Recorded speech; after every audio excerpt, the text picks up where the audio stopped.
उपकर्तुं यथा स्वल्पः समर्थो न तथा महान् प्रायः कूपस्त्रिषां हन्ति सततम न तु वारिधिः। उपकार करने में छोटा व्यक्ति जितना समर्थ हो सकता है उतना महान व्यक्ति समर्थ नहीं हुआ करता। जैसे हमारी प्यास को तो अधिकतर कुआं ही बुझाता है, न कि अथाह जल वाला समुद्र। अतः किसी को भी छोटा या कम महत्व का नहीं समझा जाना चाहिए। वस्तुतः सभी के सामर्थ्य को हमें सम्मान देना चाहिए। तो सामर्थ्य और सम्मान के प्रति अपनी प्रतिबद्धता को दर्शाने और आपके प्रभात को सुप्रभात बनाने हम पुनः उपस्थित हैं सुप्रभातम कार्यक्रम के साथ। मैं हूं नारायण दत्त मिश्र। स्वीकारें सादर अभिवादन, अभिनंदन, स्वागतम और सुप्रभातम।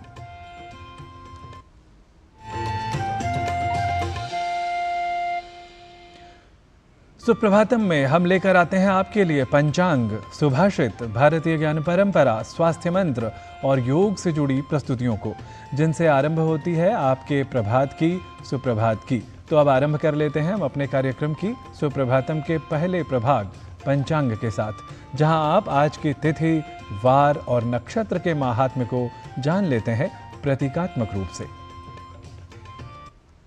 आज का पंचांग: युगाब्द 5127, विक्रम संवत 2082, शक संवत 1947, उत्तरायण, वैशाख मास, शुक्ल पक्ष, द्वितीया तिथि, मंगलवार, कृत्तिका नक्षत्र। आज का दिन सभी के लिए मंगलमय हो। सुखमास्ते सुखम शेते सुखम आयाति याति च सुखम वक्ति सुखम भुंक्ते व्यवहारोपि शांतिधीः। अर्थात शांत बुद्धि वाला मनुष्य सुखपूर्वक बैठता है, सोता है, सुखपूर्वक ही आता और जाता है, सुख से बोलता और भोजन करता है। सारतः व्यवहार के एक बिंदु पर शांत बुद्धि वाले मनुष्य में स्थिरता का दर्शन हुआ करता है। अतः हमें भी प्रत्येक परिस्थिति में शांत बुद्धि वाला होने का प्रयत्न करना चाहिए। तो अब ऐसे ही व्यावहारिक वचन विशेष को सुनने का समय आ गया है, जिसे आप जानते हैं सुभाषित के नाम से। तो सुभाषित को सबसे पहले आप सुने उसकी मूल भाषा में, अर्थात संस्कृत में, और फिर क्रमशः हिंदी और अंग्रेजी भाषाओं में भी। भूमिपता वर्थपतौ बाले वृद्धे तपोनिधौ विदुषी योषिति मूर्खे गुरुषु च विदुषा नैवोत्तरं देयम्।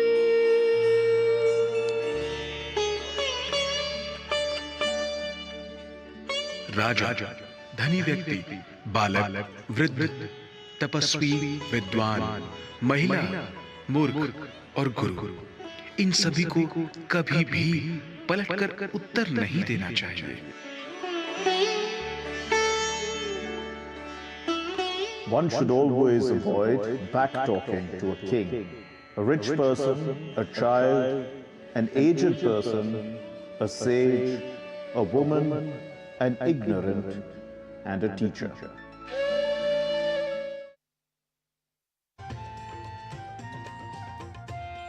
हमारी प्रस्तुति का निश्चित रूप से जीवन के सौंदर्य में, विशेषतः भारतीय तथा कला परंपरा के समुद्घोष में नृत्य कला भारतीय ज्ञान विज्ञान के वैभव को स्वयं में अनुप्राणित, अलंकृत व प्रतिष्ठित करती रही है। आइए आज विश्व नृत्य दिवस पर भारतीय ज्ञान परंपरा में नृत्य कला की अमिट छाप को प्रस्तुत करती यह विशेष रिपोर्ट देखिए।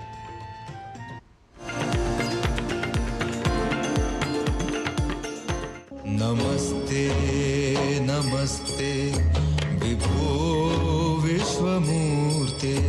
नमस्ते नमस्ते नमस्ते नमस्ते नमस्ते नमस्ते चिदानंद मूर्ते। नमस्ते नमस्ते नमस्ते नमस्ते नमस्ते नमस्ते तपो योगगम्य। आंगिकं भुवनं यस्य वाचिकं सर्ववाङ्मयम् आहार्यं चन्द्रतारादि तं नुमः सात्विकं शिवम्। इस श्लोक में जहां एक ओर नटराज शिव की स्तुति की गई है, तो वहीं दूसरी ओर नाट्य और नृत्य के आधार स्वरूप अभिनय प्रकार भी निरूपित किए गए हैं। वस्तुतः यह नृत्य विधा अभिनय के प्रकारों में ही संपूर्णतः अंतर्निहित होती है। ताल, लय और अंगों की विलासितापूर्ण गति का समन्वित और सरस रूप ही नृत्य कहलाता है, जो अनेक भावभूमियों के साथ सहृदयों के हृदय को मोहित किया करता है। भारतीय वाङ्मय में या ज्ञान परंपरा में माहेश्वर सूत्रों के पृष्ठभूमि के रूप में सुख्यात नृत्य कला की स्वयं की प्रकृति और आधार भूमि क्या है, इसे कुछ यूं समझा जा सकता है। प्राचो अगाम नृत्ये हसाय।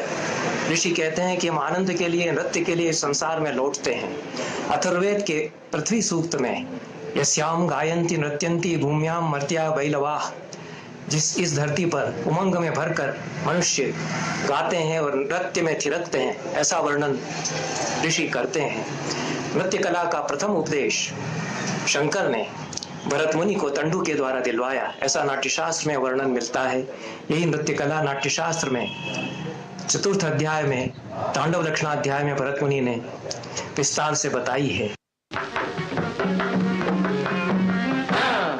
गेयादुत्तिष्ठते वाद्यं वाद्यादुत्तिष्ठते लयः लयताल समारब्धम ततो नृत्यम प्रवर्तते।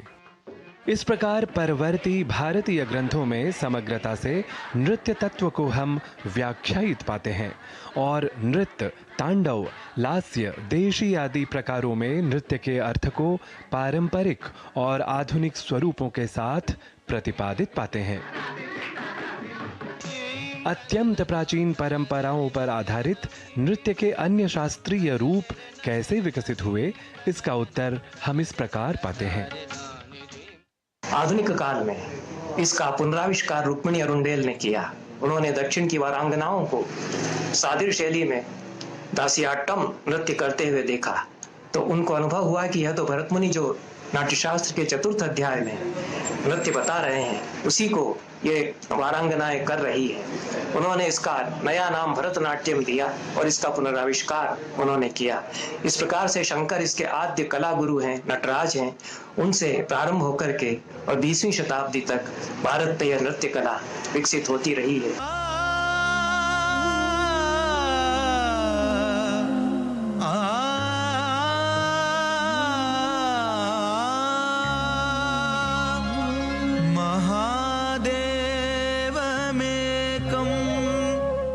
ये वही नृत्य रूप हैं जिनका वर्णन नाट्य शास्त्र जैसे ग्रंथों में किया गया है, जो युगानुरूप प्रवृत्तियों के साथ आगे बढ़ाए गए, परिष्कार के पथ पर पहुंचाए गए। निस्संदेह अभिव्यक्ति की कुशलता, शारीरिक सौष्ठव संवर्धकता और आध्यात्मिक सुस्थिरता की प्राप्ति के साधन के रूप में नृत्य कला प्रतिष्ठित कही जाती है। पशूनां पतिं पापनाशं परेशम। Dance, Natyam, Nrityam, Sangeetam, all the Lalita Kalas, arts, they are intended to help us transcend the mundane nature of our existence, showing us a glimpse of the truth that lies far beyond. Satyam, Shivam, Sundaram. These three concepts form the anchors of Indian aesthetics, and it is this that we celebrate through our music, through our dance, be it the classical, the Margi or the Deshi. There are so many forms, the classical forms such as Bharatanatyam, Mohiniyattam, Odissi, Chap and so on, and innumerable folk forms. What is the purpose of dance? Is to delight. As Kalidasa says in the Madhvikagnimitra, Natyam bhinna ruchirjanasya bahudapi ekam samaradhanam. It is through the form of dance, of poetry, Ankikam, Bhuvanam, Vachikam, Satvikam, when all this comes together, we transcend our human limitations. As stated by Tirumular, the fine arts help to elevate us from ordinary beasts to men, to human, and from human to the highest level of refinement. निश्चित रूप से जीवन के सौंदर्य में विशेषतः भारतीय कला परंपरा के समुद्घोष में नृत्य कला भारतीय ज्ञान विज्ञान परक वैभव को स्वयं में अनुप्राणित, अलंकृत व प्रतिष्ठित करती रही है। नारायण दत्त मिश्र, डीडी न्यूज।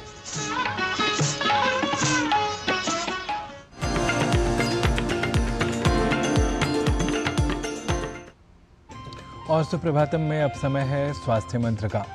स्वस्थ रहने के लिए बीमारियों से बचाव करना जरूरी है और इसमें हमारी सहायता करता है टीकाकरण।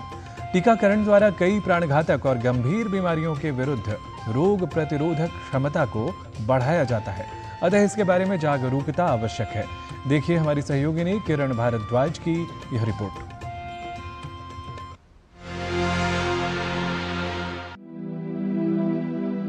हमारे स्वास्थ्य के लिए कई खतरे रोगों और संक्रमणों के रूप में सामने होते हैं। स्वस्थ रहने के लिए बीमारियों से बचाव करना आवश्यक है और इसमें हमारी सहायता करता है टीकाकरण।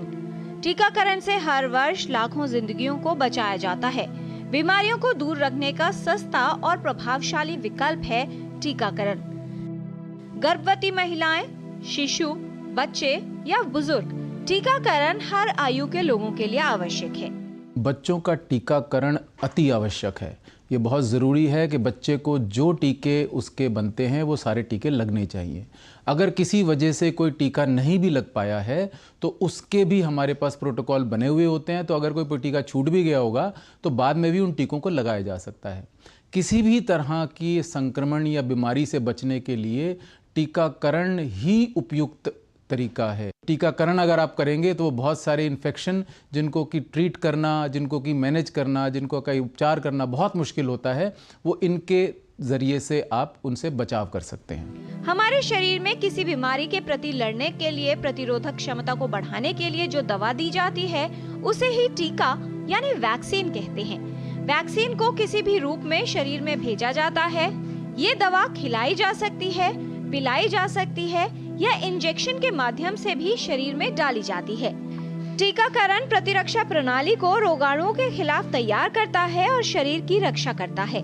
जब रोगाणु शरीर में प्रवेश कर उसे नुकसान पहुंचाने लगते हैं, तब रोग प्रतिरक्षा तंत्र इन्हें नष्ट करने के लिए विशेष कोशिकाओं को भेजता है। टीकाकरण कई जानलेवा और गंभीर बीमारियों के लिए रोग प्रतिरोधक क्षमता को बढ़ाता है। ये एक इम्यूनोजेनिक मटेरियल होता है। जब हम किसी भी तरह का कोई टीका देते हैं तो शरीर या बॉडी उसके ऊपर रिएक्ट करती है। वो रिएक्शन एक बुखार की फॉर्म में भी हो सकता है और कई बार सीवियर तरह के रिएक्शंस भी हो सकते हैं। पर बुखार आमतौर पर या लोकल उस जगह पर थोड़ी सी सूजन आना, थोड़ा सा गर्म होना, ये सब चीज़ें आमतौर पर देखने को मिलती हैं। और एक सिंपल, जैसे हम कहते हैं कोई भी जैसे पैरासीटामोल की कोई दवाई है तो सिंपल एक दवाई की एक डोज में ही आमतौर पर ये ठीक हो जाते हैं। तो इन छोटे मोटे रिएक्शंस से घबराने की जरूरत नहीं है। भारत के टीकाकरण अभियान के माध्यम से अभी तक कई बीमारियों को नियंत्रित करना संभव हो पाया है। हमारे देश में खसरा, hepatitis B, diphtheria, polio, tetanus, काली खांसी, टीबी, मेनिंजाइटिस, निमोनिया और इन्फ्लुएंजा जैसे रोगों के लिए टीके उपलब्ध हैं। टीकाकरण की सहायता से इनमें से कई बीमारियों को नियंत्रित करना संभव हो पाया है। वहीं पोलियो जैसी बीमारी से देश को मुक्त करना संभव हो पाया है। टीकाकरण से कई ऐसी बीमारियों और संक्रमणों से बचाव संभव हो सकता है जो जीवन के लिए खतरा बन सकती हैं। किरण भारद्वाज, डीडी न्यूज।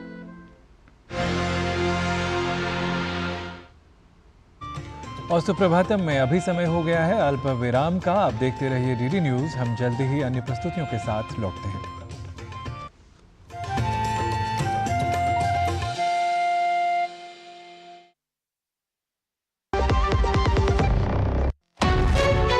विभाग अनेक, कंप्लेंट बॉक्स 1।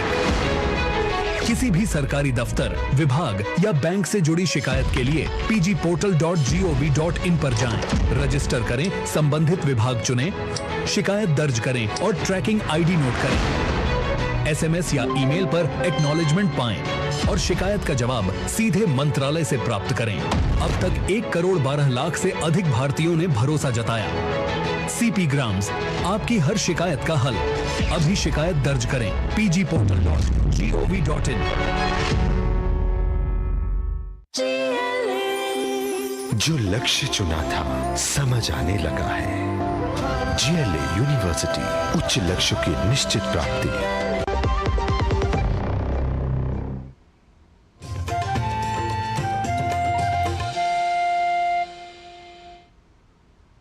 और सुप्रभातम में एक बार फिर आप सभी का स्वागत है। सुप्रभातम में अभी समय है योग से जुड़ी हमारी प्रस्तुति का। आप जानते हैं कि योग सभी के लिए लाभकारी है। स्वास्थ्य को उत्तम बनाने के लिए इसलिए नियमित योगाभ्यास अनिवार्यतः किया जाना चाहिए। आइए देखते हैं योग की कुछ क्रियाएं जिनका अभ्यास स्वास्थ्य के लिए अत्यंत उपयोगी है। आसनों को करने से पहले सहज भाव आसन करने चाहिए। उसी तरह के कुछ आज बैठ कर के आसन में आपको बताने जा रहा हूँ। तो उसके लिए सबसे पहले पैर सीधा करते हैं। पैर सीधा किया और टोस को इसे बाहर खींच दिया। फिर धीरे से दाहिने पैर को होल्ड कर लेंगे, इस तरह से नज़दीक में रखेंगे। दोनों हाथ आपके इस तरह ज़मीन पर हैं। यहाँ लाने के बाद अब धीरे से दाहिने पैर को ऊपर की तरफ उठा लेंगे। कंधे ढीले हों आराम की स्थिति में। अब इसे धीरे से पकड़कर ऊपर की तरफ उठा लीजिए, जितना उठा सकते हैं और जितना अच्छी तरह से दबा सकते हैं पेट की तरफ दबाइए। दबाकर कुछ क्षण यहाँ रुककर फिर धीरे से पैर को उसी तरह से सीधा कर देंगे। सेम यही चीज़ अब बाएं पैर से पहले पैर को नज़दीक लाइए, फिर धीरे से उसको ऊपर उठाइए। अब धीरे से पैर को पकड़ लीजिए और अच्छी तरह से प्रेस करेंगे। पेट को अंदर की तरफ खींच कर रखेंगे, जिससे कि आपकी पीठ सीधी रहे, कंधे ढीले रहें। यहाँ कुछ क्षण इस तरह से रुकेंगे और फिर धीरे से पैर को वापस पूर्व स्थिति में सीधा कर देंगे। धीरे से पैर को सीधा करने के बाद अब आएंगे, धीरे से पैरों में गैप करेंगे।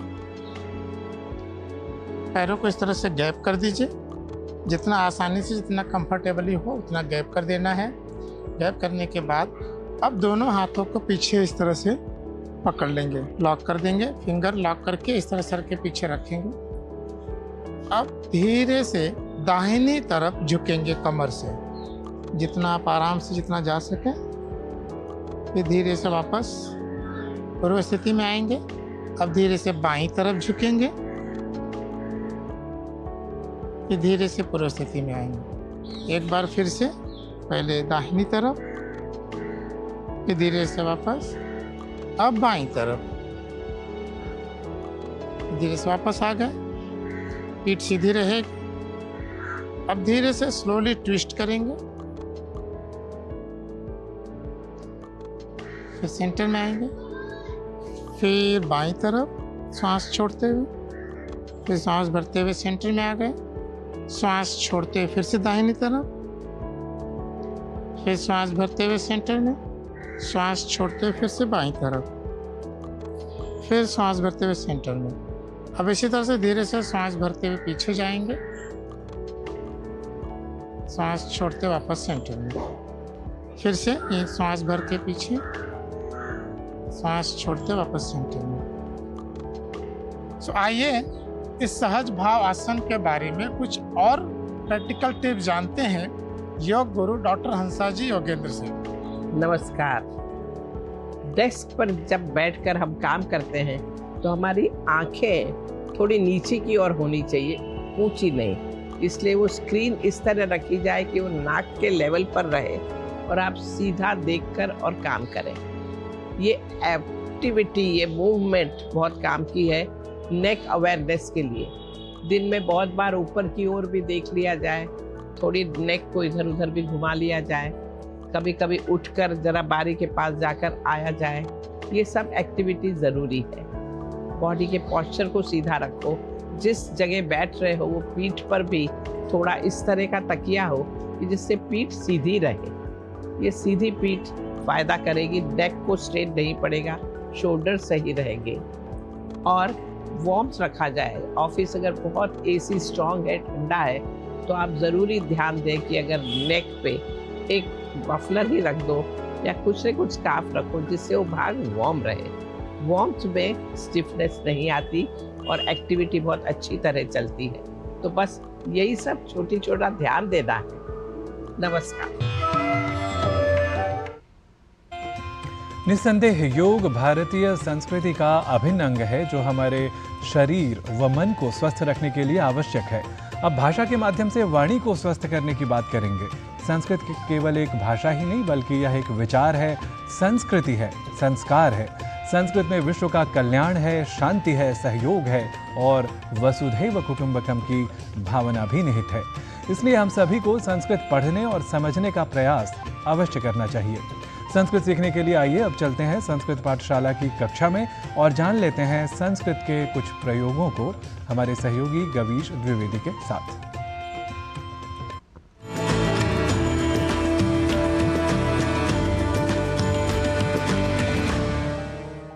नमो नमः मित्राणि।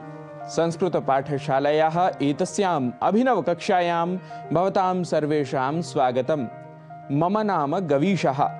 अपनी संस्कृत की पाठशाला में हम रोज़मर्रा में प्रयोग में होने वाले वाक्यों को बोलना सीख रहे हैं। सीखने के इसी क्रम को आगे बढ़ाते हुए आइए आज सीख लेते हैं कुछ और नए वाक्यों को। वाक्य यदि हमें बनाना हो, यह तो सच है ना, तो इसके लिए कहेंगे एतत् सत्यम खलु। एतत् सत्यम खलु। वह मैं भी जानता हूं। इसके लिए कहेंगे तद अहम अपि जानामि। तद अहम अपि जानामि। उतना आवश्यक नहीं। तावद आवश्यकम न। तावद आवश्यकम न। वाक्य यदि कहना हो इतनी देर क्यों हुई, तो संस्कृत में कहेंगे किमर्थम एतावान विलंबः। किमर्थम एतावान विलंबः। काफी है। पर्याप्तम अस्ति। पर्याप्तम अस्ति। या फिर यथेष्टम अस्ति। यथेष्टम अस्ति। यदि कहना हो आपका क्या बिगड़ा, तो इसके लिए संस्कृत में कहेंगे भवतः का हानिः। भवतः का हानिः। आपका क्या मतलब है। भवतः कः अभिप्रायः। भवतः कः अभिप्रायः। उसका क्या कारण है। तस्य कारणम किम। तस्य कारणम किम। स्वयं करते हो क्या, तो इसके लिए संस्कृत में कहेंगे स्वयं एव करोति किम। स्वयं एव करोति किम। वह मुझे पसंद नहीं है। तत् मह्यम न रोचते। तत् मह्यम न रोचते। वही रटता रहता है। तदेव रटति सः। तद एव रटति सः। बहुत ध्यान रखता है। बहु अवधानम करोति। बहु अवधानम करोति। नहीं तो बहुत कष्ट होगा। यदि यह वाक्य हो तो कहेंगे अन्यथा बहु कष्टम। अन्यथा बहु कष्टम।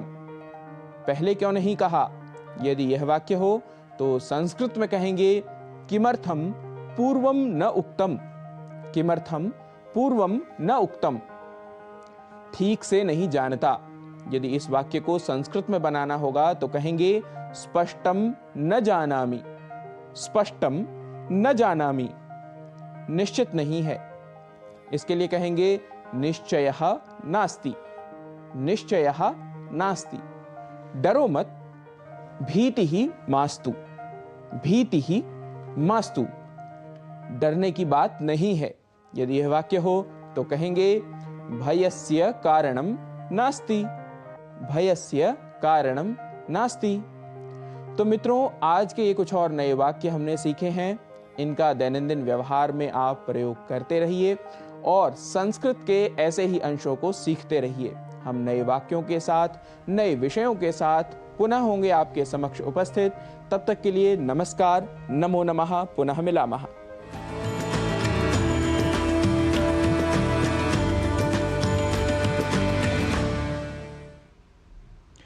तो आज के सुप्रभातम की प्रस्तुति में इतना ही। कल नव प्रभात में सुप्रभातम की नई प्रस्तुतियों के साथ हम लौटेंगे आप सभी के लिए। तब तक के लिए मुझे अपने सहयोगियों के साथ दीजिए अनुमति। भवतु सस्मयम सुप्रभातम।